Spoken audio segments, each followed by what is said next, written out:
Basic चीज हम TPA की देख चुके हैं, ठीक है, 2 दिनों में। और इवन सेक्शन 1 से लेके सेक्शन 3 तक भी कवर हो चुका है, ठीक है। और इवन 1 से लेके 1 और 2 हो चुका है कवर एक्चुअली। तो सेक्शन 3 से आज स्टार्ट करेंगे। कौन सी section? Section 3। Important provision exam में क्वेश्चंस आएंगे सेक्शन 3 से। कुछ तो देखिए, एक आध क्वेश्चन तो डेफिनेटली आपको यहाँ से मिलेगा। और इंपॉर्टेंट क्वेश्चन आए या ना आए फिर भी इंपॉर्टेंट है, क्योंकि यहाँ पे बहुत इंपॉर्टेंट डेफिनेशंस बताई गई हैं। जैसे एक आपको चैप्टर पढ़ना है एक्शनेबल क्लेम, उसी की डेफिनेशन यहाँ दी गई है। पहले तो ये तो पता चले एक्शनेबल क्लेम है, तब तो चैप्टर पढ़ेंगे।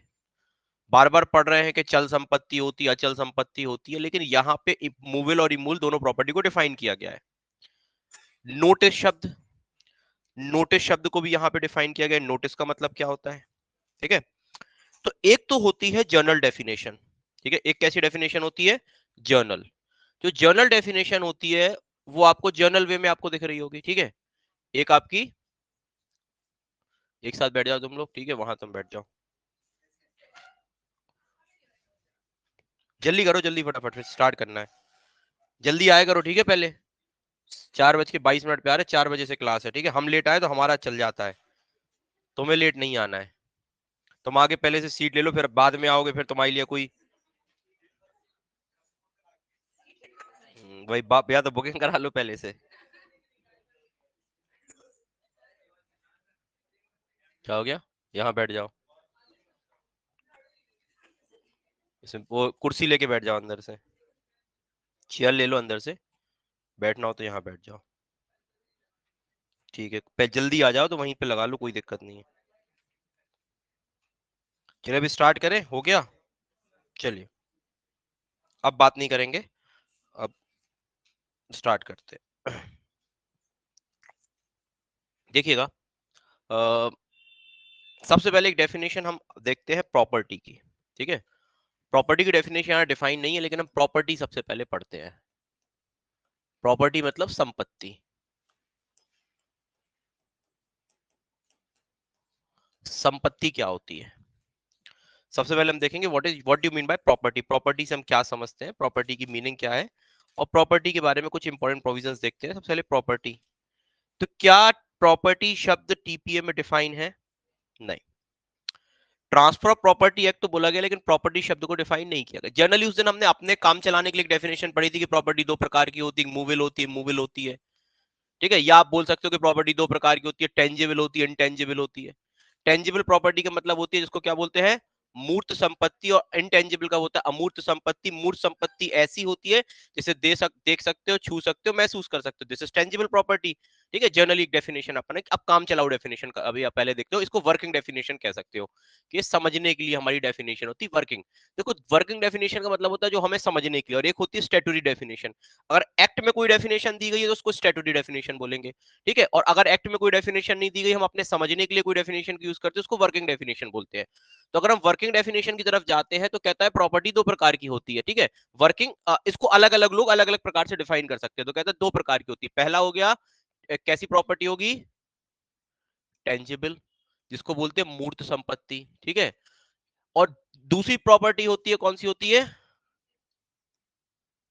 इंटेंजिबल, जिसको बोलते हैं अमूर्त संपत्ति।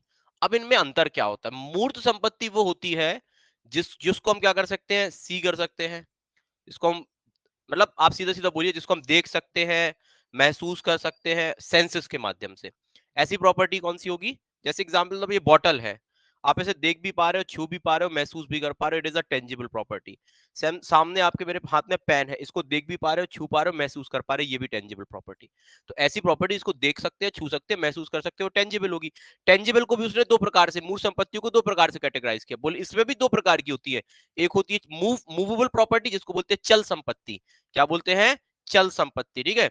और दूसरी कौन सी होती है? इनटेंजिबल होती है, सॉरी, इमूवेबल होती है। इमूवेबल प्रॉपर्टी होती है, इमूवेबल प्रॉपर्टी, ये ऐसी प्रॉपर्टी होती है जो अचल संपत्ति होती है। अब इन्हीं शब्दों को सेक्शन 3 में डिफाइन किया है। अब देखो, डिफाइन हमेशा, मैं आपको ऑलरेडी बताता हूं, जब किसी शब्द को डिफाइन किया जाता है, उसके पीछे जो हमारी लेजिस्लेटिव है उसका आशय, उसे डिफरेंटली उस एक्ट के पर्पस के लिए समझना होता है। नहीं तो मूविल इमूवल तो हम समझते हैं, एक किताब है जिसको हम एक जगह से दूसरी जगह ले जा सकते हैं, वो मूवेबल है। मतलब जो चीज किसी चीज से अटैच ना हो, जो चीज किसी चीज से अफेक्स ना हो, जो चीज किसी चीज से एनरूटेड ना हो, तीन शब्द मैंने यूज किया। जो चीज किसी चीज से अटैच ना हो, जैसे ये बोर्ड है, ये किसी ना किसी पीछे चीज से अटैच है।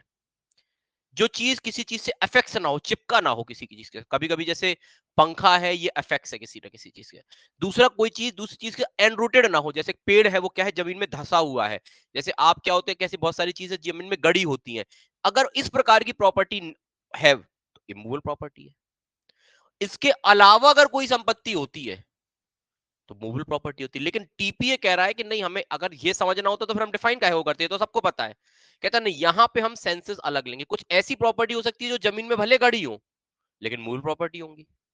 कुछ प्रॉपर्टी अभी बताएगा कुछ जमीन में गड़ी होंगी जैसे, लेकिन क्यों उसको मूल मानते हैं, उसके प्रयोजन के लिए, क्योंकि उसको यूज कैसे, यानी एग्जांपल पे एक बस एग्जांपल बताता हूं। जैसे स्टैंडिंग टिम्बर, इमारती लकड़ी, जिसके फर्नीचर बनते हैं या गेटेड बनते हैं ना, चौकटे वगैरह, इमारती लकड़ी, इसका इमारत में यूज होता। वो इमारती लकड़ी जो होती है, जिसको बोलते हैं स्टैंडिंग टिम्बर, ये जमीन में गड़ी होती है, एनरूटेड होती है, लेकिन इसको मूवेबल प्रॉपर्टी मानते हैं। अब आप बोलोगे क्यों? क्योंकि इसका उद्देश्य क्या है? अगर ये स्टैंडिंग टिम्बर जब लगाई जाती है, इमारती लकड़ी को हम जब लगाते हैं, तो इसका उद्देश्य क्या होता है? इसका उद्देश्य होता है कि इसको काट के फर्नीचर बनाएंगे। फर्नीचर क्या होगा, एक जगह से दूसरी जगह जाएगा। तो ये उद्देश्य होता है। इसलिए हम क्या कहते हैं, इन प्रकार की प्रॉपर्टीज को प्रयोजन के हिसाब से, फॉर द पर्पस हमें देखना है कि भैया उस पर्पस उस चीज का क्या है, उसके हिसाब से चीजें डिसाइड होती है। खैर, हम आगे चलते हैं। सबसे पहले हम प्रॉपर्टी पढ़ रहे हैं, तो दूसरा आ जाता है इंटेंजिबल। इंटेंजिबल प्रॉपर्टी ऐसी होती है जिसको देख छू महसूस नहीं कर सकते हैं। कुछ एग्जाम्पल दिए गए हैं, जैसे कॉपीराइट हो गया, इसमें आपका ट्रेडमार्क हो गया, ईटीसी। ठीक है, आप सीधा सीधा कह सकते हो जो भी चीज आईपीआर होती है, इंटेलेक्चुअल प्रॉपर्टी राइट। ठीक है, IPR, sorry, intellectual property right. ये आपने शायद एक्ट पढ़ा होगा या नहीं पढ़ा होगा, शायद आपके अभी आगे सिलेबस में आ भी सकता है या किसी के में आ गया होगा। इंटेलेक्चुअल प्रॉपर्टी राइट आपके में सिलेबस में है। ठीक है, एलएलबी पढ़ोगे तो उसमें कॉपीराइट, ट्रेडमार्क वगैरह वगैरह, ये भी एक राइट्स होते हैं। इनको देख छू महसूस नहीं कर सकते लेकिन होते हैं। शायद अभी आने वाला होगा, 7th 8th सेमेस्टर के आसपास होता है, 9 में। चलो, जब भी होगा करना। चलिए, अब हम आगे चलते हैं। अच्छा, एक शब्द आता है, ठीक है, जिसको बोलते हैं रेस न्यूलियस। एक शब्द है, इसका मतलब क्या होता है?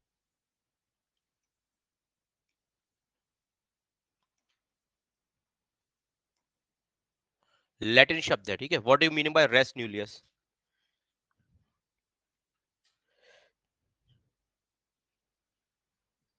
ये क्या ये प्रॉपर्टी है? रेस न्यूलियस का मतलब क्या होता है? देखिए, अब इसको फिर बताएंगे। What is the meaning of res nullius? Res nullius का मतलब होता है कोई ऐसी चीज जिसका ना तो कोई मालिक है और ना वो किसी की है। कुछ चीजें ऐसी होती है जिसका कोई मालिक नहीं होता, मतलब हम और आप में से उसका कोई मालिक नहीं है, और वो किसी एक की नहीं होती। ऐसी कौन सी चीज होती है? जैसे कोई सोचिए, जैसे आप एग्जांपल के तौर पे, मैंने आपसे बोला कि कोई ऐसी चीजें होती है, देयर आर सर्टेन थिंग्स जिनको हम रेस न्यूलियस बोलते हैं। ये प्रॉपर्टी, आप बोलो ये क्या प्रॉपर्टी होती है नहीं होती, इसके बारे में बाद में बात करेंगे। कुछ ऐसी चीजें होती है जो किसी के, क्या मैंने बोला, वर्ड यूज किया, जिसका कोई मालिक नहीं होता, इसका कोई ओनर नहीं होता। जनरली किसी प्रॉपर्टी है तो कोई ना कोई ओनर होगा। प्रॉपर्टी का मतलब ही क्या होता है, कोई ना कोई तो ओनर होगा, चाहे वो कोई नहीं होगा तो सरकार ओनर हो जाती है।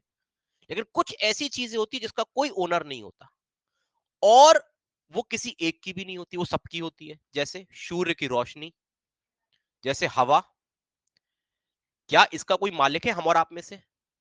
ठीक है, अगर कोई भगवान पे विश्वास करता है तो कह देगा कि मालिक भगवान है, और कोई एथिस्ट होगा जो ईश्वर को नकारता है, जो कहता है ईश्वर होता ही नहीं है, तो वो कह देगा कि नहीं, ये तो प्रकृति की है। तो वो डिफरेंट थिंग है। लेकिन हम में और आप में कोई मालिक है क्या उसका? नहीं है। क्या वो किसी एक की है? अगर सूरज की रोशनी निकलती है तो सबके लिए होती है। तो ऐसी चीजों को हम क्या बोलते हैं? जैसे बरसात का पानी, ठीक है, चांद की चांदनी, ठीक है, इस प्रकार से कैसे होते हैं? क्या है? अरे, तो चांद की चांदनी किसके लिए है?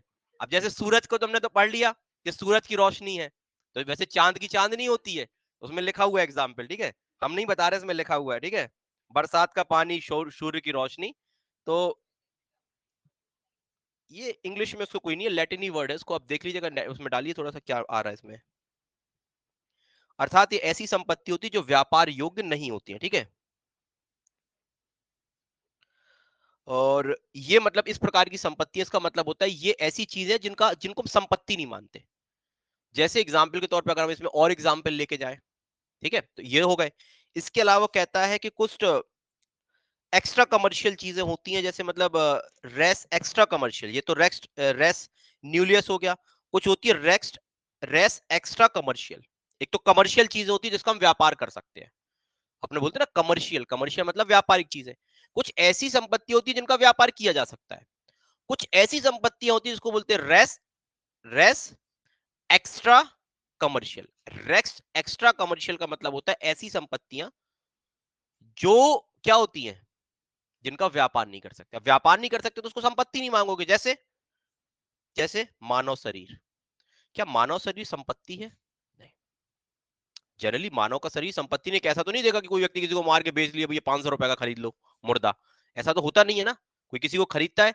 दूसरा, किसी के बीवी बच्चे, कोई व्यक्ति बीवी बच्चों को क्या करता है, व्यापार नहीं करता। ये व्यापार से बाहर है, ये चीजें व्यापार से बाहर है। इसके अलावा कुछ ऐसी वस्तुएं होती है जिनको निषिद्ध वस्तुएं, जैसे निषिद्ध मतलब जिनको मना किया गया है, रिस्ट्रिक्टेड आप बोल सकते हो, निषिद्ध जिनको रोका गया है कि इनका व्यापार नहीं कर सकते, तो इनको भी संपत्तियां नहीं मानते। इनको भी हम क्या करते हैं, संपत्तियां नहीं मानते। तो ये रेस न्यूलियस का मतलब होता है कुछ ऐसी चीजें होती है, हर चीज संपत्ति में नहीं आती है, इनको हमने क्या किया, संपत्ति की डेफिनेशन से बाहर कर दिया। और संपत्तियां किसको मानते हैं, अभी मैंने आपको दो चीजें बता दी। जैसे संपत्तियां कौन कौन सी होती हैं, कौन कौन सी होती है, मूवेबल और इमूवेबल प्रॉपर्टी। लेकिन जो इन चीजों में आ जाएंगी, जैसे अब कुछ चीजें आपको रेस्ट न्यूलियस का एग्जांपल इसलिए बता दी कि आप समझ जाइएगा। जैसे कोई ने बोला कि अच्छा संपत्तियां चल और अचल होती है, बताओ सूरज की रोशनी कैसी संपत्ति, आपसे एग्जाम में पूछ सकता है कोई फंसा के, तो कह दोगे कि भैया ये रेस्ट न्यूलियस संपत्ति है, ये संपत्तियां नहीं मानी जाती, क्योंकि ना तो इनका कोई ओनर होता है, क्योंकि आप संपत्तियां तब होती जब उसका कोई ओनर होगा, जब बोल सकते हो। और ये ऐसी चीज होती है जो सबके लिए होती है। कोई बता देगा बताओ मानव शरीर कैसा है, तो बोले मानव शरीर को भी एक्स्ट्रा रेस एक्स्ट्रा कमर्शियल चीजों में रखा गया, अर्थात ये इन संपत्तियों को भी हम व्यापार नहीं कर सकते। बेसिक समझने के लिए है, एग्जाम वगैरह में नहीं आएगा, मैं आपको पहले बता देता हूं, लेकिन आप समझने के लिए है। कभी कोई आपसे कहो कि पता तो चले संपत्तियां होती क्या है, तो संपत्तियों के लिए एक चीज हमें समझ में आती है कि संपत्तियों के लिए मालिक होना भी आवश्यक है।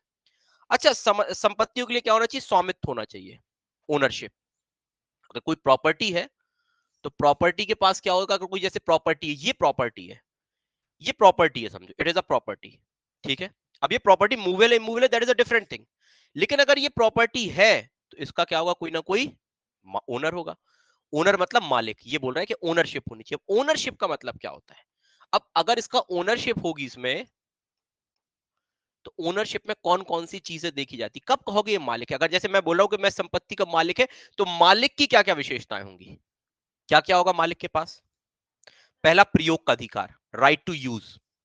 अगर कोई व्यक्ति कोई कह रहा है मालिक, तो अगर ये मेरी बॉटल तो मैं इसको यूज कर सकता हूं, करूंगा कि नहीं करूंगा। अगर मैं इस पेन का मालिक हूं तो मैं इसको यूज कर सकता हूं, तो पहली चीज होती है राइट टू यूज। अब कभी कभार तो यूज दूसरा भी कर लेता, आपने देखा होगा इस बॉटल से पानी तो दूसरा व्यक्ति पी लेता है, तो क्या वो भी ओनर हो गया, नहीं। तो एक हो गया राइट टू यूज। दूसरा कहता है नष्ट करने का अधिकार, मुझे इस बॉटल को नष्ट करने का अधिकार होगा, ever right to destroy this. आपके पास वो राइट नहीं। आप पानी पी सकते, ऐसे मार के आते रोज बॉटल उठा ले जाते, ठीक है, नहीं, अच्छे से इसमें बोल रहा हूं, ठीक है। तो वो आके पानी की बोतल उठा गए, तो अब मेरे को भी यूज करने का अधिकार है, इनको भी यूज करने का अधिकार। ये यूज तो कर सकते हैं, लेकिन I have a right to destroy this, मेरे पास अधिकार है कि मैं इसे नष्ट कर सकता हूं। क्या दूसरा नष्ट कर सकता है, नहीं कर। अगर इन्होंने नष्ट किया, अधिक मैं देखो, नष्ट कोई भी कर सकता है, लेकिन मेरे पास अधिकार है नष्ट करने का। अर्थात अगर मैं नष्ट कर दूंगा और मैं अगर इसका ओनर हूं, तो फिर मेरे ऊपर कोई क्या नहीं कह सकता, कोई बातें नहीं कह सकता। मेरी प्रॉपर्टी, मैं उसको फाड़ दूं, ये मेरी किताब है, अगर मैं इसको फाड़ दूंगा तो क्या मुझसे कोई कहेगा, कुछ नहीं कहेगा। लेकिन अगर आप इस किताब को फाड़ देंगे तो आपके पास राइट नहीं है, देन आपने क्या किया है, आपने मिसचीफ कर दी, रिस्ट्री कर दी आपने। तो ये चीज होती है। तीसरा बोलता है उपभोग करने की छूट। अब मैं उसको यूज करने में छूट भी दे सकता हूं। उपभोग करने का छूट का मतलब होता है मैं चाहूं तो जैसे उसको उपभोग करूं। अब उपभोग करने में आपको छूट दे सकता हूं, खुद मैं क्या कर सकता हूं, किसी व्यक्ति को छूट दे सकता हूं। जैसे अगर मैं ओनर हूं तो मैं कहता हूं कि भैया आप ले लीजिए इस बोतल को, आप इसको रख लीजिए। क्या आप उसको दे सकते हो किसी को छूट? जैसे मैं इस बॉटल को, ये मेरी किताब है, मैं आपको दे सकता हूं कि मैंने, अब लिखते जाइएगा आप लोग पॉइंट, ठीक है, अलग अलग से नहीं लिखवाऊंगा ये जर्नली, क्योंकि कहीं से कोई वैसे पॉइंट्स नहीं है। तो राइट डाउन आप लोग अपने अपने हिसाब से लिखिए, क्योंकि ये डेफिनेशन नहीं, जर्नली आपको चीजें बता रहा हूं। क्योंकि टीपीए जब आपको समझोगे तो प्रॉपर्टी तो समझो, जब तो टीपीए समझ में आएगी। इसलिए अभी केवल जर्नल चीजें समझा रहा हूँ, बेरेक में ये चीजें नहीं है, किताबों में नहीं मिलेंगी आपको बहुत सारी में। इसलिए बता दिया कि ओनरशिप का मतलब क्या होता है। तो मैंने क्या बोला, तीसरा पॉइंट आपसे, आपको क्या होगा, उपभोग करने की छूट। मेरे पास इसको छूट है कि मैं किसी को उपभोग के लिए इसको दे सकता हूं, मेरे पास छूट है, आपके पास नहीं है। मैं ये किताब आपको यूज करने को दे, मैंने कहा ये 3 दिन आप यूज कर लेना, 2 दिन आप यूज कर लेना, मेरे पास क्या एक अधिकार है। लेकिन क्या आप किसी व्यक्ति को छूट दे सकते हो कि इसको यूज करो? नहीं दे सकते। क्यों? क्योंकि आप उसके मालिक नहीं है। जो 3 चीजें मालिक में समझ में आई, जो मालिक को होनी चाहिए, ठीक है। तो ये अगर किसी व्यक्ति के पास ये 3 राइट्स हैं, तो आप क्या कहोगे, वो व्यक्ति क्या है, प्रॉपर्टी का ओनर होता है।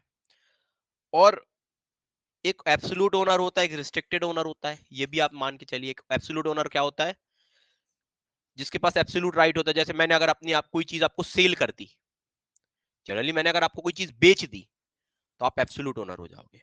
कुछ ऐसी संपत्ति या कुछ ऐसी चीजें होती है जिसमें आप ओनर तो होते हो, ओनर के राइट, थोड़े बहुत राइट्स रखते हो, लेकिन आप एब्सोल्यूट ओनर नहीं होते। जैसे लीज वगैरह होती ना, तो इस पे आपको हम ओनर नहीं बोलते, बल्कि राइट टू एंजॉयमेंट बोलते। तो अगर आप कोई व्यक्ति कहे ओनर, तो कहते हैं हाँ ओनर है, लेकिन रिस्ट्रिक्टेड ओनर है। ओनर तो है क्योंकि वो यूज कर रहा है। जैसे मैंने आपको अपनी दुकान आपको 10 साल के लिए किराए पे दे दी, लीज पे दे दी, पट्टे पे, तो 10 साल आप उसको यूज तो करोगे, लेकिन आप उसको रिस्ट्रिक्टेड तरीके यूज करोगे, जब पूरे के पूरे मेरे राइट्स आपको नहीं जाएंगे। तो ये चीज आपको पता होनी चाहिए। यहां तक क्लियर हो गया?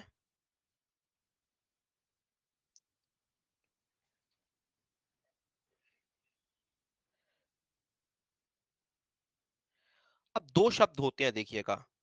एक शब्द होता है चूजेस इन एक्शन और चूजेस इन पोजेशन। इसका मतलब क्या होता है? 2 शब्द आते हैं, देखिएगा। प्रॉपर्टी के संबंध में अभी बात कर रहे हैं, देयर आर 2 वर्ड्स मोर, ठीक है। फिर हम सीधे चलते हैं इमूवेबल प्रॉपर्टी के संबंध में, ठीक है। Chooses in action, chooses in position. Hindi में भी सेम ही चीज बोलेंगे, ठीक है। लैटिन वर्ड है क्योंकि chooses in action and chooses in position. अब 2 शब्दों को लिखिएगा। पानी पी लो।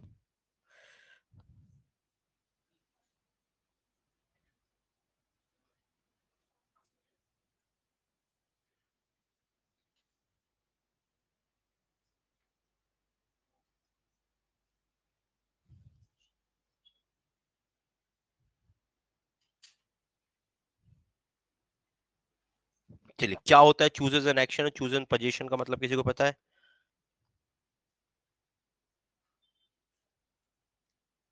क्या किसी को चूजेस इन एक्शन और चूजेस इन पोजीशन का मतलब पता है? नहीं पता। देखिएगा, जनरली बताते हैं, फिर उसके एग्जाम्पल बताते हैं। चूजेस इन एक्शन कोई चीज नहीं है, पहली बात तो। It is not a thing, ये कोई चीज नहीं होती। एक्शन की बात कर रहा हूं, मतलब देखो, शब्द लिखा है एक्शन, जिसपे आपको कोई अधिकार मिलेगा। जैसे बोलते हैं ना, मैंने एक एक्शन लिया, ये कोई प्रॉपर्टी नहीं मानी है इसको। ये क्या बोल रहा है कि चूजेस एन एक्शन क्या होता है? ये कोई, पहली बात तो इसको बोल रहा है कि क्या नहीं है, कोई चीज नहीं है, कोई थिंग नहीं है। अगर कोई चीज नहीं है, तो इसमें कोई का कब्जा भी नहीं हो सकता। कब्जा किस पे होता है? किसी थिंग पर होता है, याद रखिएगा।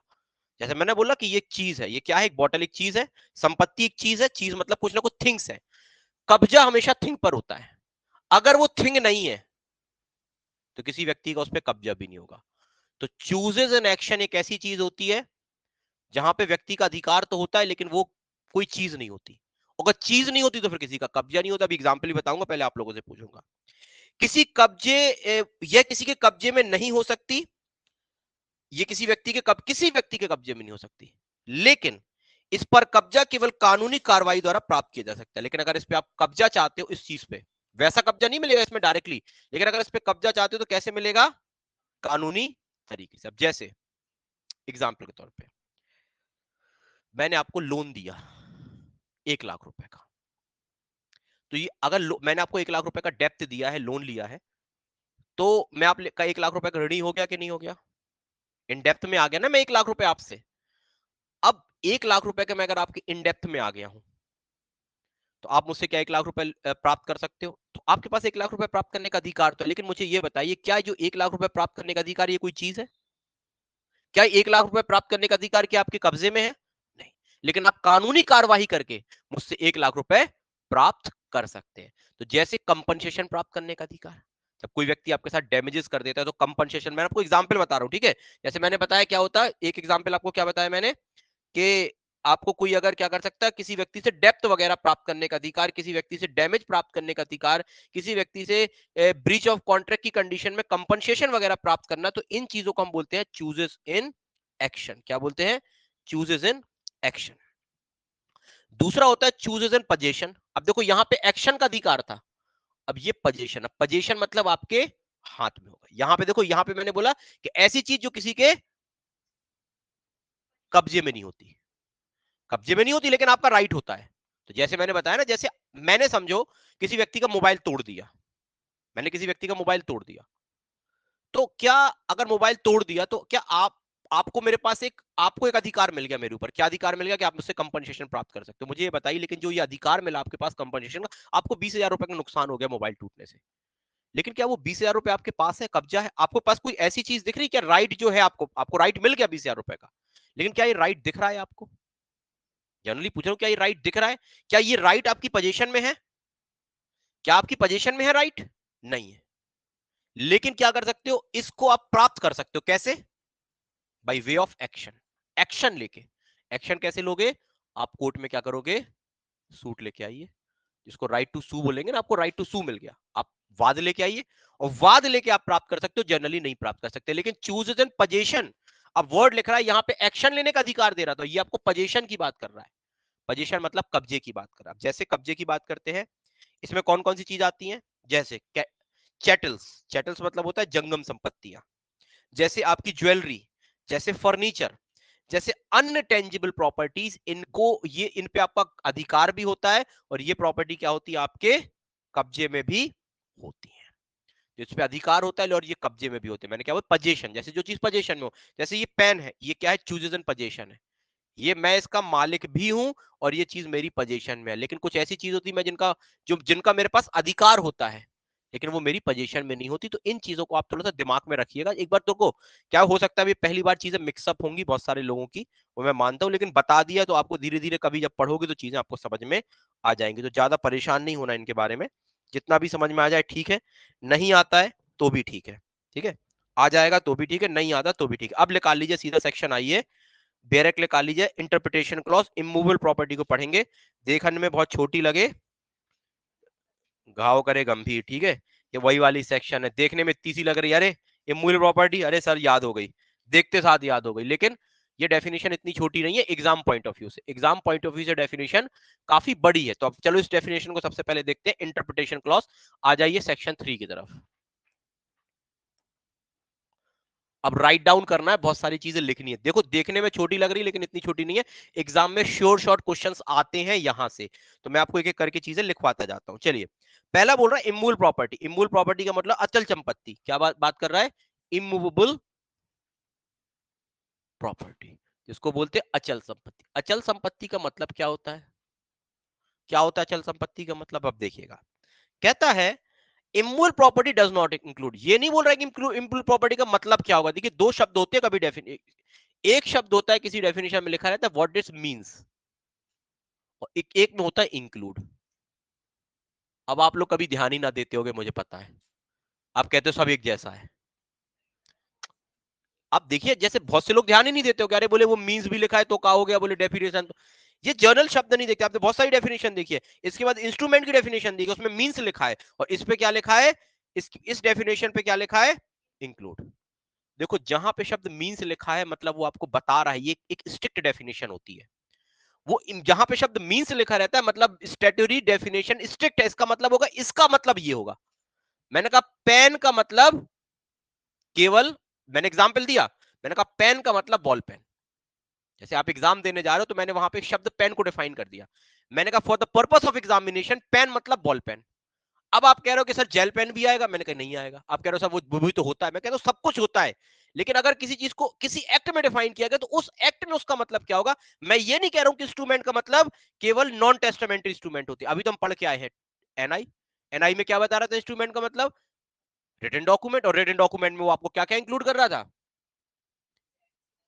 चेक भी इंक्लूड कर रहा था, बिल ऑफ एक्सचेंज भी कर रहा था, और प्रॉमिस नोट कर रहा था। लेकिन यहां क्या कह रहा है कि instrument means non testamentary instrument. अब यहां पे इसने डेफिनेशन को बदल दिया। मतलब इंस्ट्रूमेंट का जो मतलब था वो एनआई एक्ट में अलग था, इस एक्ट में अलग है। तो चीजों को समझिएगा, मैं आपको क्यों जो चीजें बता रहा हूं, ये बहुत छोटे छोटे शब्द होते हैं और एग्जाम में बहुत परेशान करते हैं। एग्जामिनर जब इंटरव्यू वगैरह में पहुंचते हैं ना, पूछ लेता है, तो हमें क्या समझ में आया, पहली बात, अगर कहीं शब्द मीन्स लिखा है तो उसका मतलब स्ट्रिक्ट होगा, इस एक्ट में इसका मतलब ये है। और कहीं पर अगर शब्द इंक्लूड लिखा गया है, इंक्लूड का मतलब होता है लिबरल इंटरप्रिटेशन, आप उसे नॉर्मल इंटरप्रिटेट करते हो। अगर मैंने बोल दिया कि immovable property include, immovable property में इंक्लूड किए जाएंगे, मतलब ये तीन चीजें इंक्लूड कर रहा है, कह रहा है ये तीन चीज, तो इसका मतलब ये नहीं होगा ये तीन ही चीज होंगी, इसका मतलब इसके अलावा भी होंगी। वो ये कह रहा है कि इमूवेबल प्रॉपर्टी में अन्य चीजें तो होंगी होंगी, इसके साथ ये भी होंगी। तो मतलब कैसे इंटरप्रेट किया इसने, लिबरल इंटरप्रिटेशन। चीजें समझ में आ रही कि नहीं आ रही, लिबरल इंटरप्रिटेशन और स्ट्रिक्ट इंटरप्रिटेशन। स्ट्रिक्ट इंटरप्रिटेशन मतलब जैसे अपन कोई चीज को करते हैं ना, 1+1 2 ही होगा, ये हो गया स्ट्रिक्टली डिफाइंड। 1+1 2 ही होगा, इसके अलावा कुछ नहीं हो सकता। कोई कोई व्यक्ति कहता है 1+2 थोड़ा सा ज्यादा हो जाएगा, 2.2 हो जाएगा, क्या हाँ बोल के हाँ तुम्हारे लिए 2.2 हो जाएगा, उसने बोल दिया, तो ये क्या हो गया, लिबरल इंटरप्रिटेशन।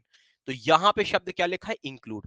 तो इमूवेबल प्रॉपर्टी में इंक्लूड है, इसका मतलब ये तीन चीजें बस नहीं है, तभी तो मैंने बोला ये डेफिनेशन छोटी लग रही है। शब्द इंक्लूड लिखा है, इसमें मतलब ये तीन चीजें तो आएंगी, लेकिन इसके साथ 30 और 40 चीजें भी आ सकती हैं। एग्जाम में यही क्वेश्चन आता है कि मूल प्रॉपर्टी में क्या, और अपन कहते हैं यार ये बेरेक तो पढ़ के आए, बेरेक में तो मिला ही नहीं था, ये तीन चीजें थी, वहां तो 40 एग्जाम्पल पूछते, अभी आपको लिखवाते हैं। तो सबसे पहले लिखिएगा इमूवेबल प्रॉपर्टी की डेफिनेशन, इसमें क्या क्या आएगा। तो कहता है इमूवेबल प्रॉपर्टी में इंक्लूड होगा तीन चीजें, ठीक है, कौन कौन सी, डज नॉट इंक्लूड, यहां पे शब्द लिखा है डज नॉट इंक्लूड, मतलब इंक्लूड और डज नॉट इंक्लूड दोनों चीजें। अब कह रहा है ये तीन चीजें शामिल नहीं है, क्या तीन ही चीजें शामिल नहीं है कि और भी चीजें शामिल नहीं है, और भी चीजें हो सकती है जो शामिल ना होंगी, फिर हम कुछ डेफिनेशन फिर पढ़ेंगे। सबसे पहले क्या क्या इंक्लूड नहीं है, स्टैंडिंग टिम्बर, तो क्या कहता है, नॉट इंक्लूड, शामिल नहीं है। Movable property, immovable property, immovable property का मतलब होता है अचल संपत्ति, जो कहीं पर एक जगह से दूसरी जगह नहीं जा सकती।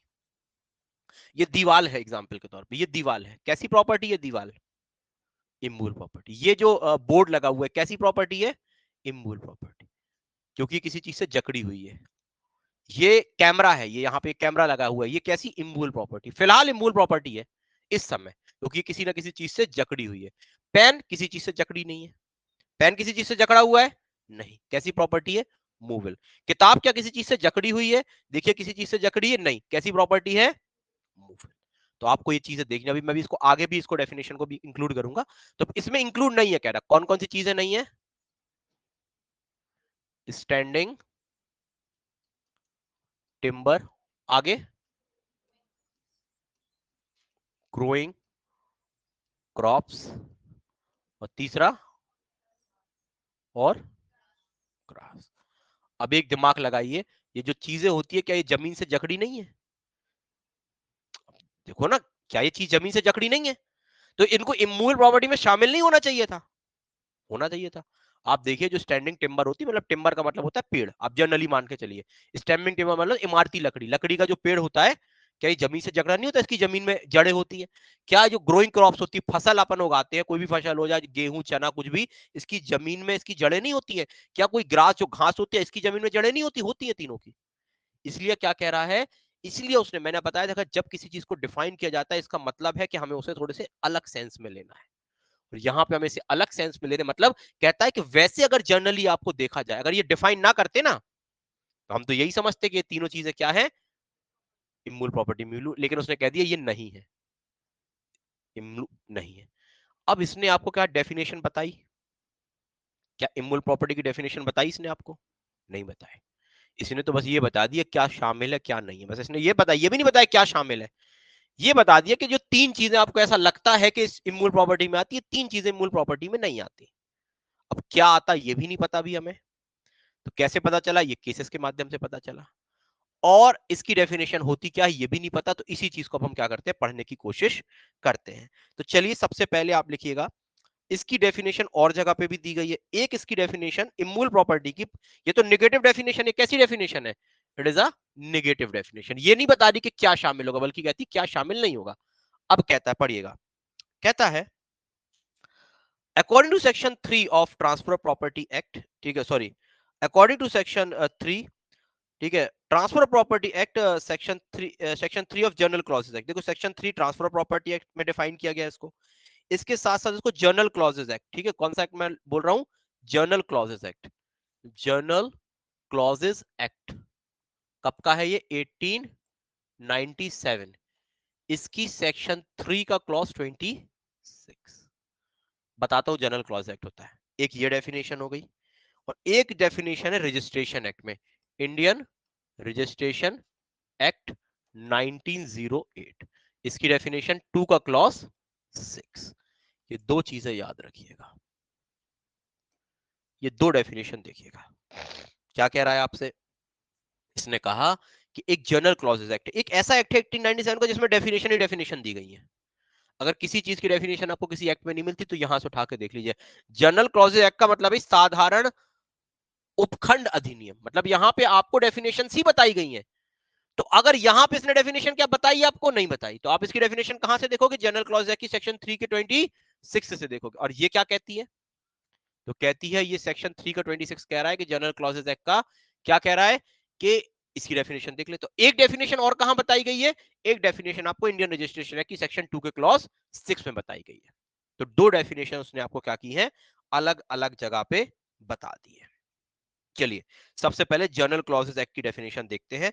जनरल क्लॉजेस एक्ट में क्या लिखा है, क्या है इमूवेबल प्रॉपर्टी, सबसे पहले देखते हैं, फिर एग्जांपल देखेंगे। अब उसने बोला है the term immovable property it provide that the immovable property does not include, ये तो हमने पढ़ लिया। यहां पे क्या पढ़ा है, टीपीए की डेफिनेशन क्या है, टीपीए की डेफिनेशन केवल इतना बता रही है कि स्टैंडिंग टिम्बर, ग्रोइंग क्रॉप्स और ग्रास इसमें नहीं आती। लेकिन आएगा क्या, तो पढ़ते इसकी डेफिनेशन कहां बताई, कहां क्या आएगा, ये बताई गई है जनरल क्लॉजेस एक्ट की सेक्शन 3 का क्लॉज 26। अब पढ़ते हैं, यहीं से मेंस में जब क्वेश्चन आएगा तो ये लिखना पड़ता है आपको। अब क्या क्या आता है, कहता है अब क्या कहता है, इमूवेबल प्रॉपर्टी इंक्लूड्स, वो भी कहता है इमूवेबल प्रॉपर्टी में इंक्लूड्स होगा, लेकिन क्या क्या इंक्लूड होगा, पहला कहता है लैंड, भूमि, क्या इंक्लूड होगा, भूमि। दूसरा कहता है कि क्या इंक्लूड होगा, कहता है benefit to arise out of land, अर्थात जमीन से निकलने वाले फायदे, जो जमीन से बहुत सारे फायदे निकलते हैं, बहुत सारे भी बताएंगे जमीन के कैसे फायदे निकलते हैं, ठीक है।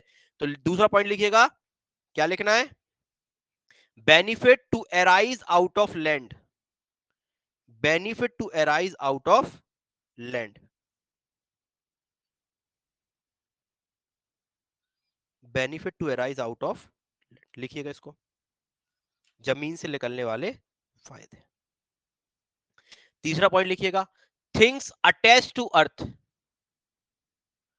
चीजें जो जमीन से भूबद्ध है,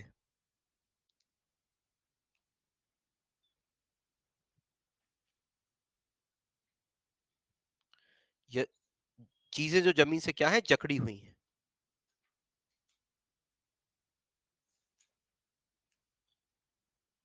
भूमि, भूमि से उत्पन्न होने वाले फायदे, और चीजें जो क्या है जमीन से जकड़ी हुई है।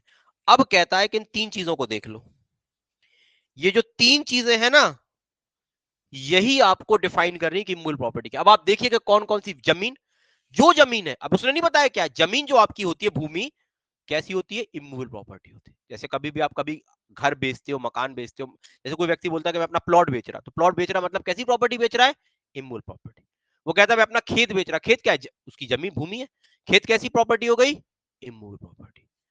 कोई व्यक्ति पहाड़ बेच रहा है, पहाड़ को भी भूमि के अधीन ही लेके आते हैं, अलग से तो होते नहीं। अगर कोई व्यक्ति पहाड़ बेच रहा है तो वो भी कैसा होगा, इमूवेबल प्रॉपर्टी। दूसरा कहता है कि, दूसरा शब्द मैंने क्या बोला, बेनिफिट, कुछ फायदे होते हैं जो जमीन से निकलते हैं। इसके एग्जाम्पल दूंगा अभी, कुछ ऐसे फायदे होते हैं जो जमीन से निकलते हैं। तो अगर कोई फायदे हैं जो जमीन से निकल रहे हैं तो क्या होंगे, ये क्या होंगे, ये भी इमूवेबल प्रॉपर्टी के अंदर आ जाएंगे। तीसरा कह रहा है थिंग अटैच टू अर्थ, अगर कोई चीज है जो जमीन से जकड़ी हुई है, जैसे पेड़, जैसे बिल्डिंग, जैसे खंबे, रोड के लाइट के खंबे वगैरह होते हैं, ये चीजें क्या होती है, जमीन से जकड़ी होती है कि नहीं होती है।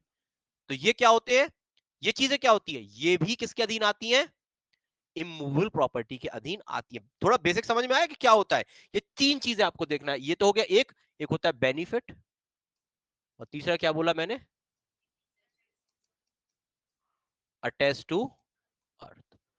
ये जो तीन चीजें होती है ना, ये आपको बोल रहा है जनरल क्लॉज। अगर कोई चीज आपको दिखे और जिनमें ये तीन विशेषताएं हो तो समझ जाइएगा वो इमूवेबल प्रॉपर्टी है। तो ये किसने डिफाइन कर दिया, जनरल क्लॉजेस एक्ट। अब एक रजिस्ट्रेशन एक्ट की डेफिनेशन है। रजिस्ट्रेशन एक्ट ने क्या बोला, रजिस्ट्रेशन एक्ट कह रहा है, कहां पे registration act, Indian registration act. Indian registration act की कौन सी सेक्शन? 2 का क्लॉज 20, 2 का क्लॉज 6। क्या बोल रहा है 2 का क्लॉज 6? कि इमूवेबल प्रॉपर्टी के बारे में बात कर रहा है इंडियन रजिस्ट्रेशन। तो उसने भी डिफाइन किया, कहता है कि 2 का 6 कहता है provided that immovable property include, यहां भी उसने शब्द लिखा है कि इमूवेबल प्रॉपर्टी में क्या होगा? इंक्लूड होगा। जल्दी जल्दी लिखिए क्या क्या इंक्लूड होगा। इंग्लिश में लिख लीजिए, एक बार हिंदी में लिखवा देते हैं। लिखिएगा लैंड, लिखिएगा land building, land building, hereditary allowance, hereditary allowance, right to way, right to वे,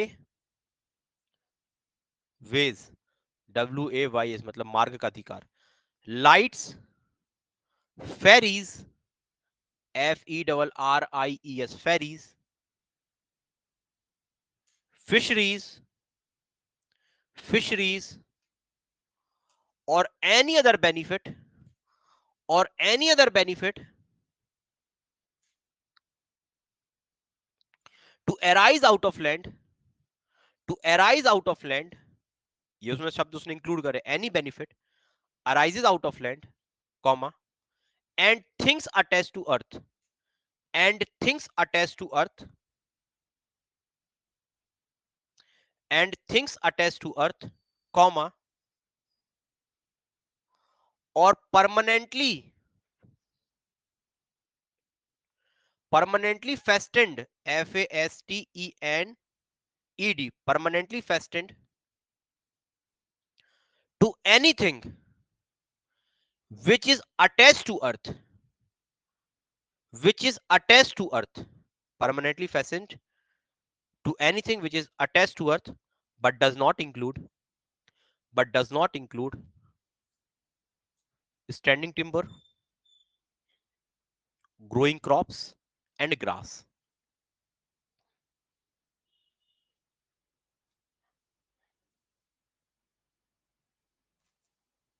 लिखिए फटाफट, हिंदी में लिखें। इसके अनुसार मतलब क्या है? स्थावर संपत्ति में भूमि, भूमि निर्माण, क्या बोला मैंने? भूमि निर्माण, भूमि फिर कॉमा निर्माण, लैंड बिल्डिंग, ठीक है, भूमि निर्माण, अनुवांशिक भत्ते, हेरिडिटरी अपन ने वर्ड लिया था अलाउंस, अनुवांशिक भत्ते, मार्ग, मार्ग का अधिकार, प्रकाश,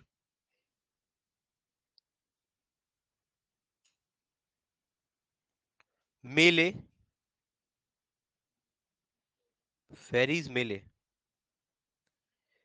मीम क्षेत्र का अधिकार, मीम क्षेत्र, मीम क्षेत्र का अधिकार, मीम क्षेत्र का अधिकार होता है मछली पकड़ने का अधिकार, तालाब से जो मछली पकड़ने का अधिकार होता है तो मीम क्षेत्र का अधिकार बोलते हैं।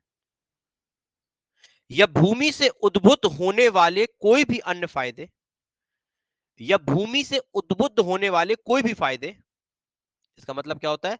Benefit, other benefit arise out of land, भूमि से उत्पन्न होने वाले अन्य कोई भी फायदे, और भूबद्ध किसी वस्तु से, और भूबद्ध किसी वस्तु से स्थायी रूप से जकड़ी वस्तु,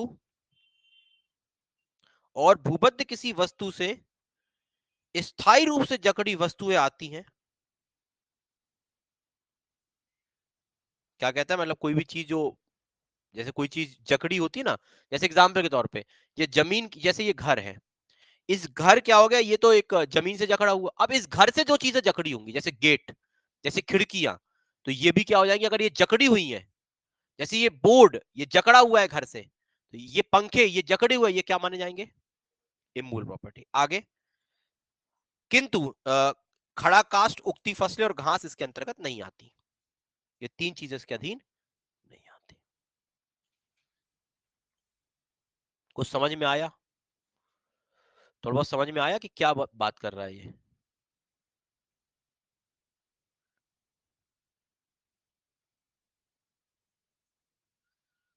चलिए, लैंड का मतलब तो समझ में ही है आपको, ठीक है। बेनिफिट अराइज ऑफ लैंड का मतलब क्या होता है? प्रॉफिट अ पेंड्रे, इस पे एक शब्द आता है प्रॉफिट अ पेंड्रे। पूछा था प्रॉफिट अ पेंड्रे क्या मूल प्रॉपर्टी या इमूल, हिंदी में लिख वो सॉरी उसका वो वर्ड लिख लीजिएगा, लैटिन वर्ड PROFIT, प्रॉफिट्स। ये भी आपको मिलेंगे अभी शब्द, प्रॉफिट्स अ पेंड्रे, प्रॉफिट्स अ पेंड्रे, इसको बोलते हैं beneficial interest out of land, जमीन से निकलने वाले फायदे। ये कैसी होती है, जमीन से जो फायदे निकलते हैं मूल प्रॉपर्टी आती है, ठीक है।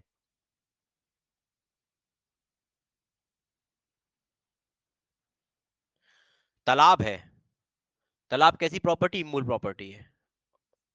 तालाब से मछली पकड़ रहे हैं तो ये भी मूल प्रॉपर्टी हो गई। अब आप बोलोगे, ये ना बोलना कि मछली तो वो चकती है कि वो मूवेल होती है, मछली मूवेल होती है, लेकिन जो एराइज राइट आपको मिला है वो राइट की बात कर रहा हूं आपको। जैसे आपको मेला में दुकान लगाने का अधिकार, फेरीज होती है ना मेले में दुकान लगाना, क्योंकि मेला क्या हुआ, मूवेल किस जगह पे लगाए, जमीन पे लगाए, उससे जो क्या हो रहा है, राइट्स आपके अराइज हो रहे हैं। जैसे इसका राइट टू वे, जाने का मार्ग का अधिकार, आपको कहीं से जाने का अधिकार मिल रहा है, तो ये कैसा राइट है, ये मूवेल, ये कैसा इमूवेल राइट है, इमूवेल प्रॉपर्टी के अधीन आता है राइट टू वे। इसके साथ साथ अन्य प्रकार के अधिकार जो भी अपन इनको देखेंगे। तीसरा मैंने बताया थिंग अटैच्ड टू अर्थ, आपको मतलब समझ में आएगा, थिंग अर्थ टू अर्थ का मतलब होता है thing embedded in the earth, जो जमीन में जकड़ी हुई है। Thing attach, what is embedded, मतलब या तो वो डायरेक्टली, देखो तीन चीजें इसके अधीन आ जाती है थिंग्स अटैच टू अर्थ में। पहली चीज, जैसे घर, आपके मकान, इसको बोलते हैं एम्बेडेड इन अर्थ। कोई चीज जो जमीन, समझो ये जमीन है, इसमें घर बना हुआ है। अब जब घर बनता है तो उसकी जो नींव वगैरह होती है, आप देखते हो कि मूवेल कुछ होते हैं, मूवेल घर कुछ होते हैं, मूवेल घर, मूवेल घर होते हैं। जैसे आपने देखते हो कुछ लोग अपने वैनिटरी वैन वगैरह में घर बनाए रहते हैं जैसे आजकल, तो वो क्या होते हैं, वो घर कैसे होंगे, वो क्या इमूल प्रॉपर्टी नहीं, एम्बेडेड इन अर्थ का मतलब होता है जो जमीन से जकड़े हुए। जकड़न कैसे आएगी, जैसे आप घर बनवाए, इस घर में नी होगी या इस घर में पिलर लगे होंगे, तो इसका मतलब हो गया जमीन से ये क्या हो गया, अटैच हो गया कि नहीं हो गया। पहला चीज तो मैंने अटैच टू अर्थ में होता है थिंग एम्बेडेड अर्थ, जो जमीन में एम्बेडेड है। दूसरा शब्द बोलते हैं things attach to what is embedded earth, तो घर तो हो गया एम्बेडेड इन अर्थ में। अब घर के साथ जो चीजें जुड़ी हैं, तो घर में ये लगा है गेट, तो घर क्या हो गया, इमूल प्रॉपर्टी हो गया। अब घर से जो चीजें आप अटैच कर दोगे, जैसे ये घर हो गया इमूल प्रॉपर्टी, अब घर में मैंने क्या किया, ये गेटें लगवाए और मैंने विंडोज लगवाई या अन्य चीजें लगवाई, ये चीजें उस चीज से जकड़ी है। मतलब एक पहले एक जमीन हो गई, जमीन इमूवेबल, जमीन से जो चीजें जकड़ी हुई है वो एम्बेडेड इन अर्थ हो गई, उसमें जो चीजें जकड़ी हुई है, तो बोला गया है थिंग्स अटैच, ऐसी चीजें जो एम्बेडेड इन अर्थ में जकड़ी हुई है।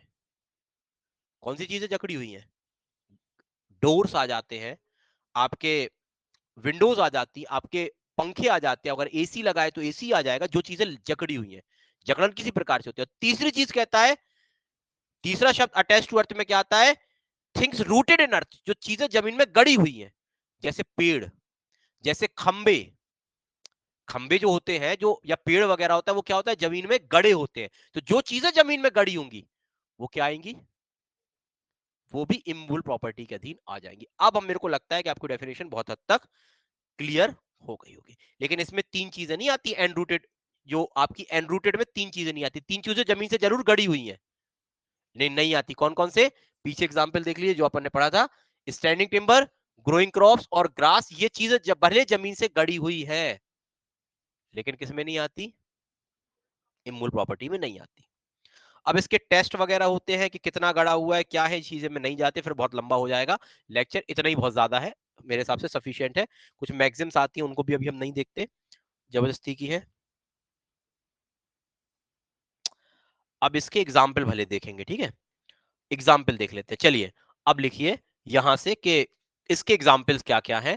सबसे लिखिए इमूवेबल प्रॉपर्टी में क्या क्या आता है, फटाफट, कोई इंग्लिश में लिखवा रहा हूँ कोई हिंदी में, तो जो हिंदी में लिखवाऊँ इंग्लिश वाले इंग्लिश में कन्वर्ट कर लेना, इंग्लिश वाले हिंदी में कर लेना, जल्दी जल्दी में लिखवाऊँ, क्योंकि फिर एक एक ट्रांसलेट करेंगे तो समय लग जाएगा।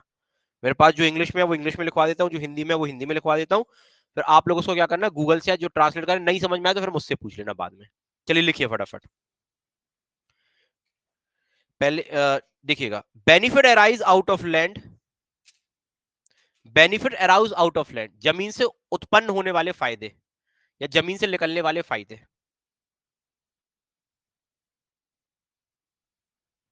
इसको क्या बोलते हैं? प्रॉफिट डिपेंडेंट बोलते हैं इसको, ठीक है, इसी को बोलते हैं profit dependent. Example right to easement, example इसी पे लिख लीजिए वे में, राइट टू ईजमेंट। कभी राइट टू ईजमेंट पूछा जाए तो याद रखिए, जिसको बोलते हैं, क्या बोलते हैं ईजमेंट के अधिकार को? सुखाचार का अधिकार लिखिएगा।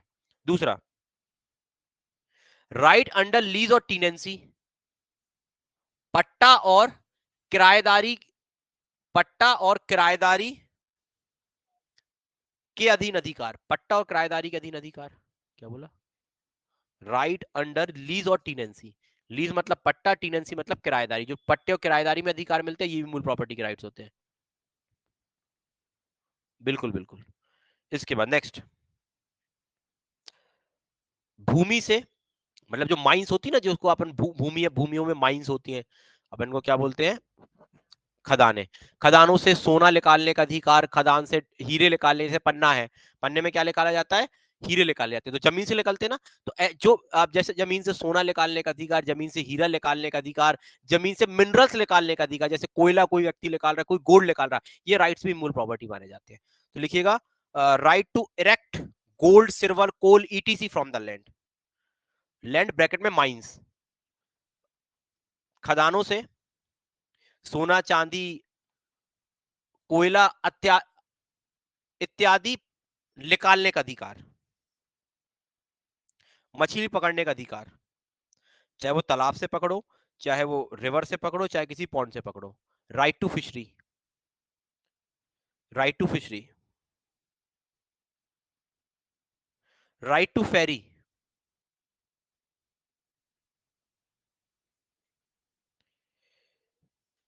हाँ,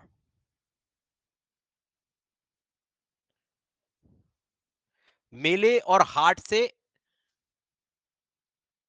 मेला और हाट से ड्यूज प्राप्त करने का अधिकार। ड्यूज मतलब जो अपन उनसे किराया वगैरह लेते हैं ना, ड्यूज, जो तो उनके ड्यूज हो जाते। तो लिखिएगा, right to collect dues from the fair और हाट। हाट बाजारें होती है, जैसे कोई व्यक्ति हाट बाजार में बैठता है, मेले बैठता है, तो व्यक्ति क्या करता है? उनसे आगे पैसा लेता है कि भैया, जैसे आप कभी भी देखिएगा नगर पालिका, जो लोग ये दुकान लगाते हैं ना, नगर पालिका मतलब कहीं पर भी हाटों में जो दुकान लगती है, तो 10-10 रुपए की पर्ची, 5-5 रुपए की इनकी कटती है यहाँ। तो ये जो अधिकार होता है, ये कैसा है? इमूल प्रॉपर्टी का राइट है। क्या बोला मैंने? Right to collect dues from fair and और हाट। Right to take forest product, जंगल के, जंगल के, जंगल के प्रोडक्ट प्राप्त करने का अधिकार। जंगल से प्रोडक्ट, जैसे आप तेंदू पत्ता उठा लाता है कोई व्यक्ति, कोई व्यक्ति महुआ आप बीनते रहते हैं, तो ये पेड़ों से तो निकल रहा है, महुआ जो नहीं बीनते यहाँ। आप कभी जाइए जब सीजन होता है, तो रोडों में आदमी क्या, अरे हंसने वाली बात नहीं, सच्चाई वाली, उसकी दारू वगैरह बनती है, तो लोग टोकरियां लिए रहते हैं, महुए के जो होते हैं ना, वो महुआ के क्या होते हैं? फूल होते हैं, उसे बीनते हैं। बाजारों में जाइए, जो बड़े बड़े जंगल होते हैं उसका ठेका हो जाता है, तो तेंदू पत्ता आदमी कलेक्ट करता है। बीड़ी वाले जो पत्ते होते हैं जिनसे बीड़ी बनती है, वो कलेक्ट करता है, ठीक है, तेंदू पत्ता से बीड़ी बनती है। तो ये जो कलेक्ट करने का अधिकार है, ये भी कैसा अधिकार है आपका? इमूल प्रॉपर्टी का राइट माना जाएगा। राइट टू कलेक्ट, क्या बोला मैंने? Forest product. फॉरेस्ट क्या होता है? फॉरेस्ट कैसा है? इमूल प्रॉपर्टी, क्योंकि फॉरेस्ट का जो अधिकार मिल रहा है आपको, फॉरेस्ट कैसी लैंड है? फॉरेस्ट में जो पेड़ लगे हुए हैं वो कैसे हैं? एनरूटेड टू अर्थ हो गया। अब उससे जो चीजें निकल रही हैं, बेनिफिट जो लिखा है, जिसको प्रॉफिट टू पाउंड्रे बोला था, ये सारे के सारे मूल प्रॉपर्टी के अधीन आ जाती है। इसलिए ये डेफिनेशन बड़ी इंपॉर्टेंट हो जाती है एग्जाम में। क्वेश्चन गलत हो जाता है क्योंकि पता ही नहीं चलता, क्योंकि हमने तो पता था 3 चीजें नहीं आती, बाकी टीचर ने पढ़ा ही नहीं था। टीचर ने कहा था कि भैया ये 3 चीजें नहीं आती, लिख ले, और आपने लिख लिया। अब जब हम एग्जाम में गए तो 3 या 40 चीजें पूछी, तो हमारा दिमाग खराब कि ये आया कहां से? ये यहां से आता है, सारी चीजें डिफाइन है। बस वही है कि थोड़ा सा डिस्क्रिप्टिव वे में पढ़ेंगे, डेफिनेशन थोड़ा सा समय लगेगा, क्योंकि आप ये खुद सोचिए ना, मैंने आपको कल बताया था कि सेक्शन 1 से लेके 37 तक है, वो मूवेबल और इमूवेबल पे लागू होती है। सेक्शन 38 से लेके 53 तक वो इमूवेबल पे लागू होती है। 54 से लेके आपकी 117 सेक्शन तक वो केवल इमूवेबल पे लागू होती है। अब इमूवेबल प्रॉपर्टी पता नहीं है, बस ये कहते हैं कि इतना पता है कि ये चीजें नहीं आती, और पूरा टीपीए पढ़ मारा, तो फिर तो क्वेश्चन गलत होना ही होना है। तो ये सारे के सारे राइट्स मूल प्रॉपर्टी। मूल प्रॉपर्टी का मतलब केवल घर मकान नहीं है, कि घर मकान दुकान और खेत आपका होगा, इतना सा छोटा नहीं है। इतना छोटा होता तो फिर डिफाइन काहे को करते हैं? कितनी सारी चीज आ गई, कोर्ट ने केसेस के माध्यम से झड़ी लगा दी। अभी तो बहुत सारे एग्जाम्पल, अभी तो पूरे हुए कहां है। इसके बाद मॉर्गेज डेप्थ, बंधक धन, जब अपन क्या करते हैं, बंधक धन रखते हैं ना, वो किस प्रॉपर्टी पे रखा जाता है, मॉर्गेज जो रखा जाता है वो इमूल प्रॉपर्टी पे होता है। तो मॉर्गेज डेप्थ होता है जिसको बंधक धन बोलते हैं, वो भी कहता है इमूल प्रॉपर्टी मानी जाती है। जब हम किसी अपनी प्रॉपर्टी को, इमूल प्रॉपर्टी को क्या करते हैं, सीधा सीधा इसका मतलब होता है जब हम अपनी इमूल प्रॉपर्टी को किसी के साथ पास बंधक में रख देते हैं। जैसे मेरी ये घर है, अब मुझे बैंक से लोन चाहिए, तो मैंने इस घर को लोन लेने के लिए इस घर को बैंक के पास गिरवी रख दिया, अर्थात बंधक के तौर पर रख दिया। तो ये जो मैंने मकान को रख दिया, ये क्या हुआ, कैसा राइट है, ये जो इस पे मुझे पैसा मिला, मॉर्गेज डेप्थ, बंधक धन मिला ना मुझे, मतलब इस प्रॉपर्टी को रखने, तो जो बंधक धन हो जाएगा वो कैसा हो जाएगा, क्योंकि बंधक धन मिला किस पे है, इमूल प्रॉपर्टी पे, तो ये आ जाएगा। इसके बाद इक्विटी और रिडम्पशन, साम, ठीक है, आप सीधा लिखो, रिडम्पशन को लिखोगे मोचन का अधिकार,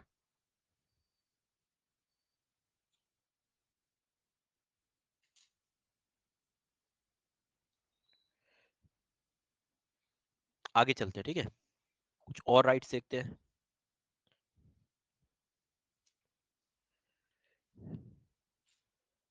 इक्विटी ऑफ रिडम्पशन लिखना, ठीक है, of, equity of redemption, motion का अधिकार वगैरह हो जाता है। आगे और लिखिए, अभी और भी प्रॉपर्टीज है। मार्ग का अधिकार निकाल लिया, ठीक है, पुजारी के अनुवांशिक पद, हेरिडिटरी ऑफिस ऑफ प्रीस्ट, मंदिर के जो पुजारी होते हैं ना, उनका जो मंदिर या कहीं के भी जो पुजारी वगैरह होंगे, उनका जो क्या होता है, अनुवांशिक पद, मतलब ऐसा पद जो उनको किस प्रकार से मिला है, उनके पूर्वजों के अनुसार, कि भैया इस मंदिर में उनके पहले दादा थे, फिर उनके पापा आए, फिर उनका लड़का आया, फिर उनका लड़का आएगा, जो इस प्रकार से जो पद होता है मंदिर का, ये भी कैसा होता है, इमूल प्रॉपर्टी के अधीन आ जाता है। क्या लिखा अपन ने, क्या लिखा, पुजारी का अनुवांशिक पद। आगे चलते हैं, अचल संपत्ति से कर लेना, ठीक है, अचल संपत्ति से कर लेते, जैसे मैंने अभी आपको बताया मॉर्गेज वाला, अब एग्जाम्पल बताएं, अचल संपत्ति से आपको कर लेना या कर्जा लेना। अभी अभी आपको मैंने अभी देखो, अभी क्या बताया था, अभी एग्जाम्पल बताया था कि नहीं बताया था, नहीं बताया, अरे अभी अभी नहीं बताया मैंने, ये मॉर्गेज डेप्थ वाला क्या एग्जाम्पल था, अगर है बैंक से लोन लेना, ये क्या हो गया, इमूल प्रॉपर्टी पे कर्ज ही तो लिया गया है, तो ये नहीं आ जाएगा। नेक्स्ट पॉइंट है, इसके बाद आ जाता है मछली पकड़ने का अधिकार लिखा चुका हूँ, मोचन का अधिकार लिखा, प्रॉफिट ड्यू पॉइंटर लिखवा चुका हूँ, वृक्षों से लाभ लेने का अधिकार लिखवा, जो फैक्ट्री की मशीनरी जो जमीन में लगी हुई है, जैसे बड़ी बड़ी मशीन होती है जो जमीन में क्या होती है, जो जमीन में एफेक्स कर दी जाती है, वो सारी की सारी इमूल प्रॉपर्टी हो जाती है। जब तक वो जमीन से लगी नहीं है तब तक कैसी आएंगी, मूल प्रॉपर्टी होंगी। जो बड़ी बड़ी मतलब लिखो machineries and factories which are attached to अर्थ,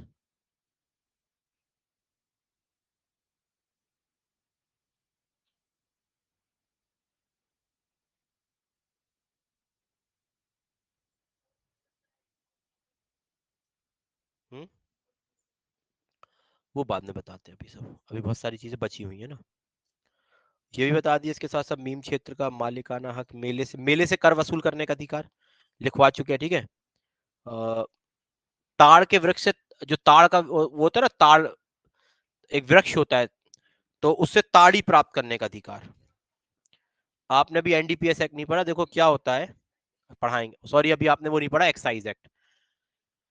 देखोगे जो ट्राइबल एरियाज होते हैं, वहां पे एक पेड़ होता है जिसको होता है ताड़ी का पेड़, उस पे क्या किया जाता है, उस पेड़ पे एक कट टाइप का किया जाता है, तो वहां से क्या निकलता है, एक लिक्विड निकलता है, वो दूध की शक्ल का रहता है, ठीक है।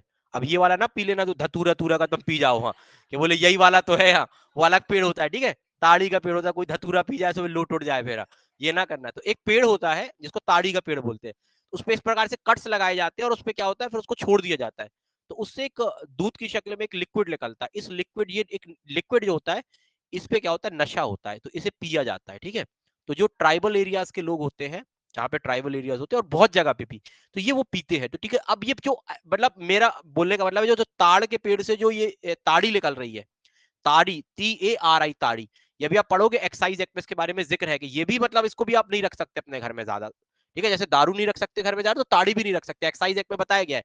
तो कहता है जो ताड़ी निकल रही है वो किससे निकल रही है, पेड़ से निकल रही है। पेड़ किससे अटैच है, जमीन से। तो जो ताड़ी वगैरह निकलती है, या जो आपको मैंने महुआ कलेक्ट करने का अधिकार बताया, ये मछली पकड़ने का अधिकार बताया, ये तेंदू पत्ता प्राप्त करने का अधिकार है, सारे के सारे यहाँ पर आ जाते हैं। लिख लीजिए फटाफट।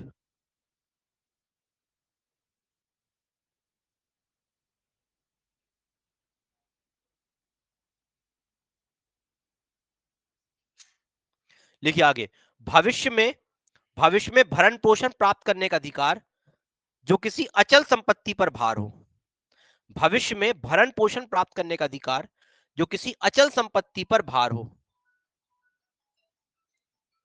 Right to receive future maintenance which is charge on which is charge on any immovable property, any immovable property, any immovable property। आगे, क्रेता क्रेता को अपने नाम भूमि की रजिस्ट्री कराने का अधिकार। क्रेता, अगर किसी ने जमीन को खरीदा है, क्रेता को, महुआ क्या होता है अब कैसे बताएं, दारू आती ना, जो दारुआ देसी और विदेशी, जो देसी वाली होती है उसी की होती है। अब हमें अब कैसे बताएं अब इसको ज्यादा। महुआ एक पेड़ होता है, पेड़ का उसका वो फूल वगैरह या फल होता है, जैसे एक पेड़ होता है, जैसे आम का पेड़ होता है उसका फल होता है, तो वही होता है, एक फल टाइप का होता है। क्या लिखवाया, क्रेता को अपने नाम भूमि की रजिस्ट्री कराने का अधिकार। Right of a vendee, right of a vendee to get the land register in his name. Right of vendee to get the land register in his name.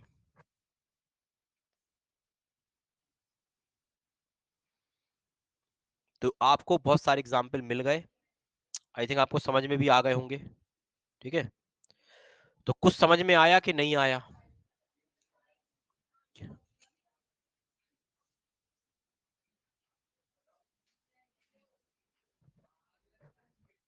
एक बार एक लिखिएगा, भूमि में गड़ी विज्ञापन होर्डिंग। बड़ी बड़ी होर्डिंग लगी नहीं रहती है, होर्डिंग जिनमें अपन होर्डिंग काटेंगे, भूमि पर गड़ी विज्ञापन होर्डिंग, ये केसेस में आई थी। ठीक है, भूमि पर गड़ी विज्ञापन hoarding, hoarding attach to the, ठीक है आप लिख सकते हो। पेंशन और स्थायी भत्ते, पेंशन और स्थायी भत्ते लिख लीजिएगा, बाद में देखेंगे। अब मैंने वही बोला, भी जल्दी जल्दी लिख लीजिए, जाए में हो रहा है, फिर बाद में ट्रांसलेट करेंगे अभी यहाँ। हिंदू विधि के अंतर्गत वंशानुगत पद, हेरिटरी ऑफिस बोलते हैं इसको, हेरिटरी ऑफिस अंदर हिंदू लॉ। स्थायी भत्ते को परमानेंट अलाउंस कह सकते हो आप। ठीक है, स्थायी भत्ते को परमानेंट अलाउंस कह सकते हो। झरने से जल उपयोग करने का अधिकार, झरने होते हैं ना, झरने, इनमें से जो पानी वगैरह यूज करने का अधिकार होता है।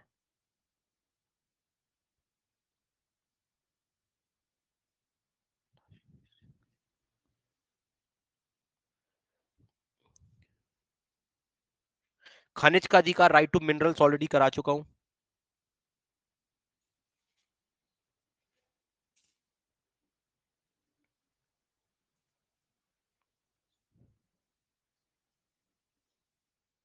अचल संपत्ति पे बाजार लगवाने का अधिकार, इमूल प्रॉपर्टी पर बाजार लगवाने का, हाट और बाजार होती ना, इनको लगाने का अधिकार।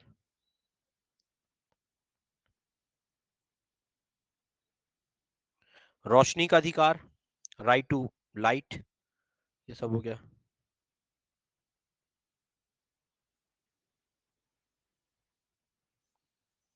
नौ घाट होती है ना, नौ घाट, नौ घाट मतलब जो नौकाएं वगैरह चलती ना, तो नौकाएं, नौकाओं को क्या किया जाता है, जो नाव को मतलब जो उसके घाटों में बांध दिया जाता है, मतलब उसमें वो घाट में मतलब वो लगा देते ना, रस्सी से बांध देते। तो ये जो होता है ना, ये अधिकार, ये भी इमूल प्रॉपर्टी का अधिकार माना जाता है, क्योंकि ये जो अब ये जो नाव चलती है, काय में चलती है नाव, नाव चलती है पानी में। पानी क्या है, जो पानी की, क्योंकि किससे जुड़ा हुआ है, जब जमीन से जुड़ा हुआ है, तो ये भी जमीन का हिस्सा ही है ना, तो इसे भी इमूल प्रॉपर्टी का मानते हैं। इसके साथ साथ दूसरे की भूमि पर चराई का अधिकार, चराई को होते गेजिंग, ग्रेजिंग, ग्रेजिंग मतलब ये नहीं जो अपन क्या छोड़ देते हैं, जानवर वगैरह छोड़ देते हैं, जानवर क्या करते हैं, चराई करते हैं। तो जो गांव वगैरह में आप इन चीजों को देखते हो, तो जो लोगों को जानवर, जो इस पे चराई की भूमि अलग से होती है। अब अभी एमपीएलआरसी पढ़ोगे ना, तो अगर आपने जिन्होंने पढ़ी होगी तो उनको पता होगा कि वहां पे अलग से भूमि रखी जाती है गांव में, तो गौचर भूमि जिसको बोलते हैं, या उसमें जानवरों को चरने के लिए भूमि होती है। तो वो सरकार की संपत्तियां होती है। तो जो गौचर भूमि होती है, या जो चरने वाली भूमि होती है, तो यहाँ पे जो चराई का अधिकार होता है व्यक्ति को, जो, तो ये भी मूल प्रॉपर्टी का राइट होते हैं। आई थिंक मूल प्रॉपर्टी अब आपको समझ में आ गई होगी। अब कुछ बच्चा है मूल प्रॉपर्टी, कोई मन में डाउट हो तो बताइए, फिर हम आगे चलते हैं नेक्स्ट डेफिनेशन की तरफ। That is a definition of instrument.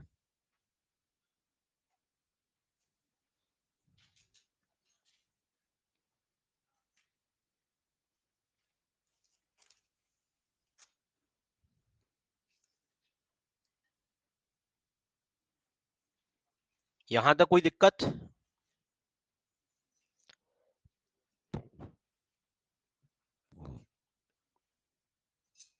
देखिएगा, इंस्ट्रूमेंट को होता है लिखित, हिंदी में क्या बोलते हैं इंस्ट्रूमेंट को?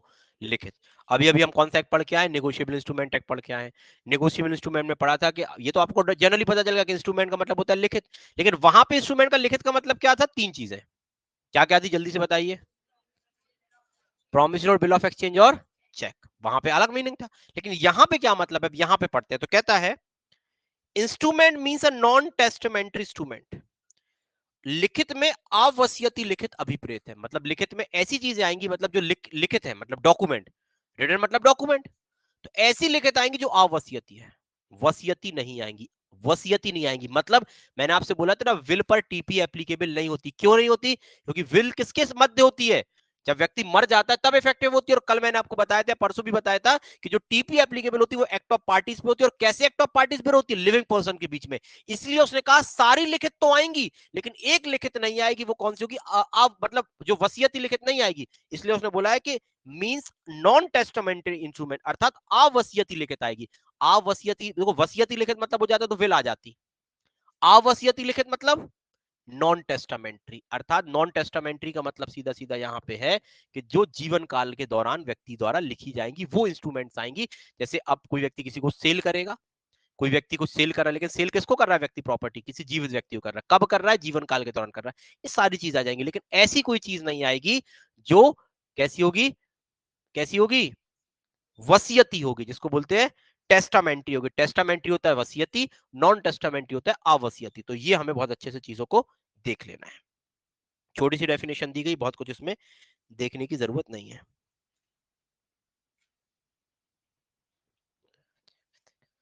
इसका मतलब होता है, इसका मध्य होता है एक औपचारिक विधिक दस्तावेज है जिसके माध्यम से एक अधिकार का सृजन किया जाता है या उसकी पुष्टि की जाती है।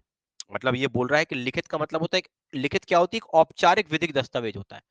What is written? मैंने बताया ना कि इसका मतलब क्या होता है, लिखित का मतलब होता है। तो इसने ये तो बता दिया क्या नहीं आता, अब होता क्या है मतलब। तो मैंने कहा, अब देखो, सबसे पहले रिटन का मतलब होता है एक डॉक्यूमेंट, एक ऐसा डॉक्यूमेंट जो आपको कोई ना कोई राइट्स दे रहा है। लेकिन हर डॉक्यूमेंट तो आ जाएगा जो आपको राइट दे रहा है, लेकिन ऐसा डॉक्यूमेंट नहीं आएगा जो विल है, क्योंकि विल भी आपको राइट देती है।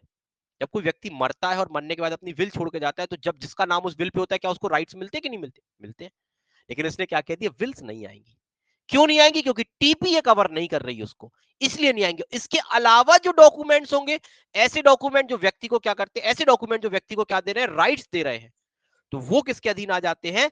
लिखित के अधीन आ जाते हैं। जैसे मैं अगर आपको अपनी संपत्ति बेचूंगा, तो मैंने सेल डीड बनवाऊंगा। सेल डीड मतलब विक्रय पत्र, उसको रजिस्टर करा लूंगा। तो अगर प्रॉपर्टी का मालिक मैं हूं तो फिर आप हो जाओगे। तो क्या आएगा ये? बिल्कुल, क्योंकि ये जो सेल डीड है, ये क्या दे रही है आपको? अधिकार दे रही कि नहीं दे रही? दे रही कि नहीं दे रही? बिल्कुल दे रही है। लेकिन विल भी तो अधिकार दे रही है, लेकिन विल पे टीपी एप्लीकेबल नहीं हो रही, क्योंकि वो कैसा है? वो आपका कैसा है? आपने कल बताया था इंटरवाइवस और नॉन इंटरवाइवस, वो नॉन इंटरवाइवस क्यों कवर करता है। चलिए, इसमें जैसे इसके अधीन इच्छा पत्र नहीं आता, इच्छा पत्र बोलते हैं विल को, ठीक है। तो स्पष्ट होता है कि इसके अधीन आप जो विल होता है ना, तो आप इसमें एग्जाम पे लिख सकते हो इच्छा पत्र इसके अधीन नहीं आता है। गैर वसीयत आती, इसलिए बोल दिया उसने इच्छा पत्र यहाँ पे नहीं आएंगे।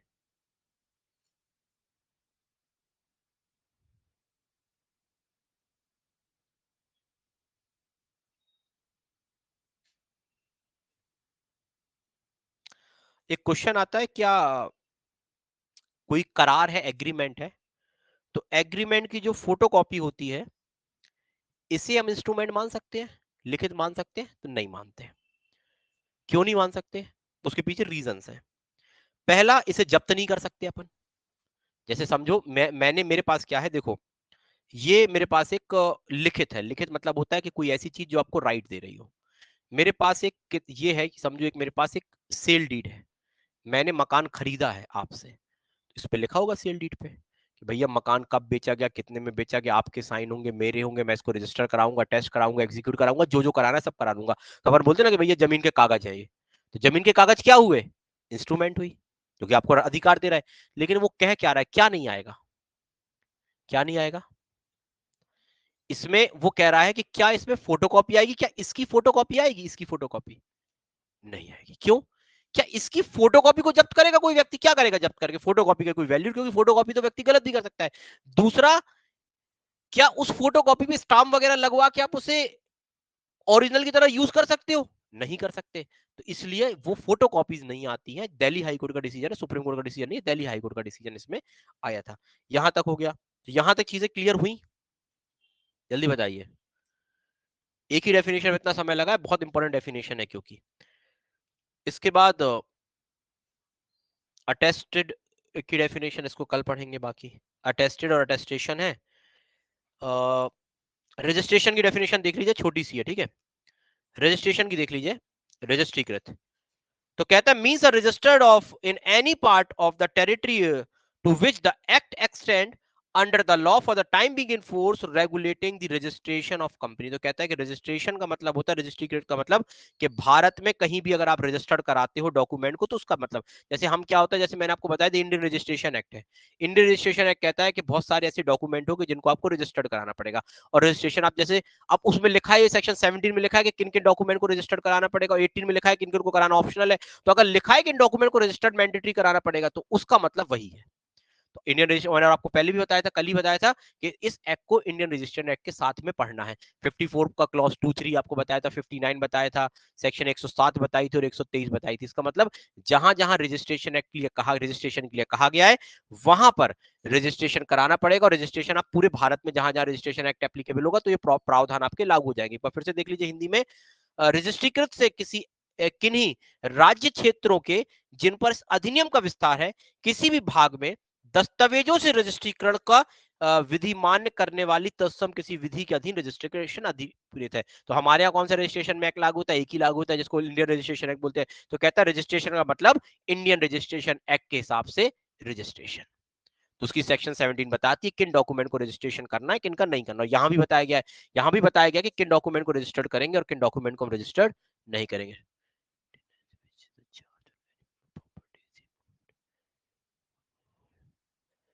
चलो उसको देख लेते हैं, ठीक है।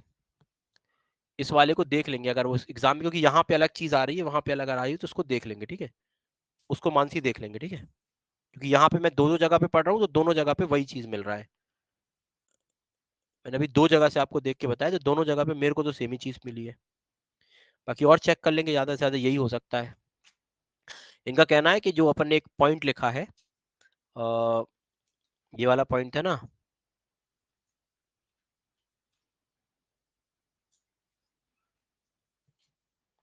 एक मिनट,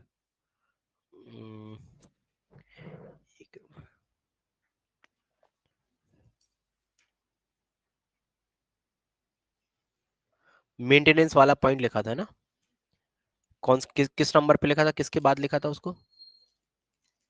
फ्यूचर वाला लिखा था ना इनको।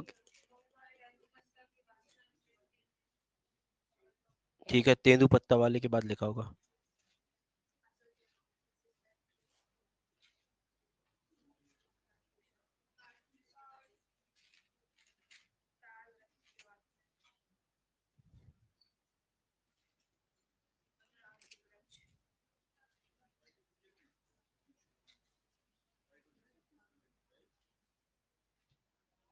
अभी तो मेरे यहीं पे लिखिए, फिर बाद में देख लेंगे, क्योंकि मेरी जो मेरी किताबें हैं उसमें तो यहीं पे लिखा है कि उसको मूल प्रॉपर्टी मानते हैं। अगर मूल प्रॉपर्टी कहीं मान रहे होंगे तो एक बार देख लेंगे, क्योंकि कभी कभार एमसीक्यू से आप देख रहे होगे तो एमसीक्यू में भी तो गलत मान लिए जाते हैं ना।